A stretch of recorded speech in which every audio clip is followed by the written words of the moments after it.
They've got so many players in that central midfield. I think when we were shaking their hands, they were all about 5 foot tall. They're tiny, but my God, are they so sharp? They really are so sharp. You know, they're just twinkle toes at times. And no, he's a fantastic player, and he was giving our wing backs and central defenders a tough time at certain points. And he had a few little shots on goal. Just happy to keep it out, to be honest. But like I say, I thought we did really well today.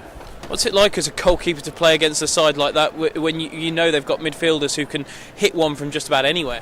Yeah, you know, I think you come up against teams like Chelsea, Cities, United, and you know you're going to be have to be on top form, to be honest with you. Same against Liverpool a few weeks ago. You know you're going to have a lot to do, a lot of saves, and I think if you can get an early save under your belt early doors, you know it really does set you off. And that was the thing. I think after about 50 seconds or something silly like that, they had a good chance and just set me up for the rest of the day.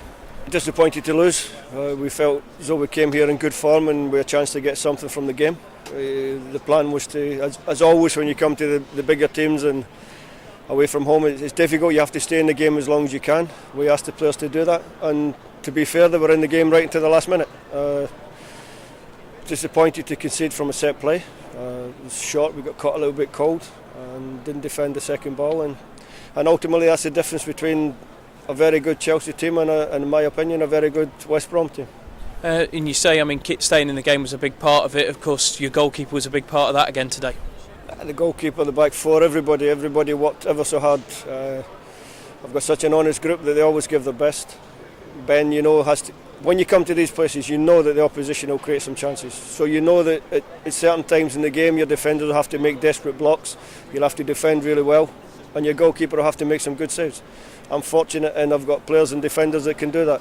Of course, we did have a late flurry towards the end, and even you were in there chucking bicycle kicks at it. It was so close, honestly. It would have been my life ambition, just right there and then. It flashed before my eyes. It was amazing, something to tell the grandkids, but not to be. Even the header, you know, Big Jonas got his big mullet in the way just before I got there. I was gutted as well.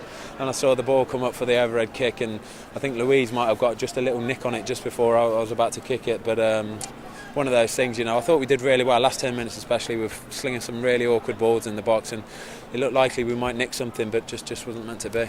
It's true then, every goalkeeper is a suppressed striker. I love it, I absolutely love it. You know, we do things in training where we'll try and do like a little shooting competition with the goalies and things like that. So, you know, I've always played kind of left wing or left something, and when I was a kid, and that putting that ball in the back of the net is the sweetest feeling. It's still there with saving a penalty, I think, isn't it?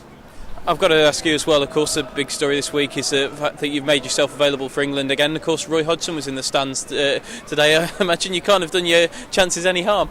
No, I was really happy with the performance, to be honest with you. I didn't know Roy was in the stands, but I'm really happy that he was here, to be honest with you. I've made myself available. It was something I've been thinking about for a while. I've had a good chat with my wife about it. You know, the kids are getting a little bit older now and going to be starting back at school soon. So, no, it seemed a really obvious choice. I think, you know, the decision I took at the time to retire was definitely a needs must, to be honest with you. I was playing with a lot of niggles, my knee was really swollen all the time, my back was flaring up, and I just needed a rest, and the couple of years that I've had out really have benefited me. I feel a lot better for it, and, you know, like I say, now the kids have got a bit older and they're going to be starting in school, so I wouldn't get the chance to see them as much as what I would do anyway.